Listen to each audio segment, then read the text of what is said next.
कैलासवासी पांडबा जाधव, कैलासवासी रावसाहेब सरनाईक आणि कैलासवासी SY सरनाईक यांच्या स्मरणार्थ पाटाकडील तालीम मंडळानं शाहू स्टेडियमवर सतेज चषक फुटबॉल स्पर्धेचं आयोजन केलंय। स्पर्धेचा आज 6वा दिवस होता। आज बालगोपाल तालीम मंडळ विरुद्ध दिलबहार तालीम मंडळ अशी लढत झाली। दोन्ही संघ तुल्यबळ असल्यानं सामना पाहण्यासाठी फुटबॉल प्रेमी तसंच दोन्ही संघाच्या समर्थकांनी प्रेक्षक गॅलरीत गर्दी केली होती। बालगोपालनं पूर्वार्धापासूनच आक्रमक खेळ केला। 28व्या मिनिटाला त्यांच्या मिथाईच्या कॉर्नर पासवर यशराज कांबळेनं हेडद्वारे गोल करून संघाचं खातं खोललं। मध्यंतरापर्यंत दिलबहारला एकही गोल नोंदवता आला नाही।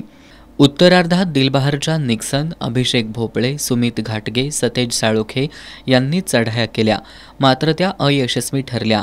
बालगोपालच्या रोहित कुरणे, सागर पोवार यांनी मारलेले जोरदार फटके दिलबहारचा गोली शुभम घारगे यानं उत्कृष्टरित्या रोखले।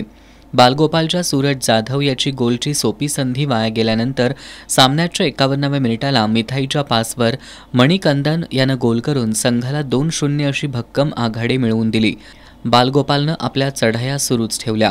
60व्या मिनिटाला आकाश मोरेनं तिसरा गोल करून संघाची गोलसंख्या 3 वर पोहोचवली। या सामन्यात बालगोपाल संघानं 3-0 अशा फरकानं एकतर्फी विजय मिळवत उपांत्य फेरी गाठली। या सामन्यात बालगोपालचा मणिकंदन हा सामनावीर तर दिलबहारचा सतेज साळोखे हा लढवय्या खेळाडू ठरला। भाग्यवान प्रेक्षकांमध्ये आकाश हेगडे हे गिफ्ट हॅम्परचे तर वैशाली माने पैठणीच्या मानकरी ठरल्या। त्यांना मान्यवरांच्या हस्ते सन्मानित करण्यात आलं। सामन्यासाठी पंच म्हणून अजिंक्य गुजर, संदीप पोवार, सुमित जाधव, गजानन वनगुतकर यांनी काम पाहिलं।